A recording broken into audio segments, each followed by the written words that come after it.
ಕೋಲ್ಕತ್ತಾದ ತಾರಾತಲ ಪ್ರದೇಶದಲ್ಲಿ ನಿರ್ಮಾಣ ಹಂತದಲ್ಲಿದ್ದ ಗೋದಾಮೊಂದರ ಚಾವಣಿ ಕಾಂಕ್ರೀಟ್ ಹಾಕುವ ಕಾಮಗಾರಿ ನಡೆಯುತ್ತಿದ್ದಾಗ ಏಕಾಏಕಿ ಕುಸಿದು ಬಿದ್ದಿದೆ.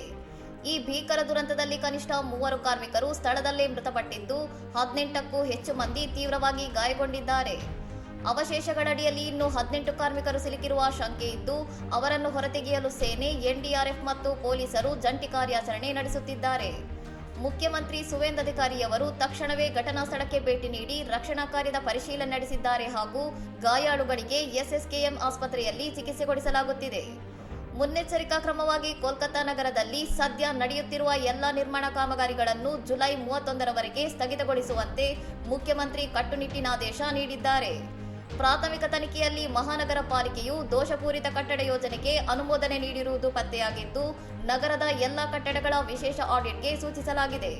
ಇನ್ನಷ್ಟು ಸುದ್ದಿಗಳಿಗಾಗಿ ನೋಡ್ತಾ ಇರಿ ಸೌರಂ ಟಿವಿ.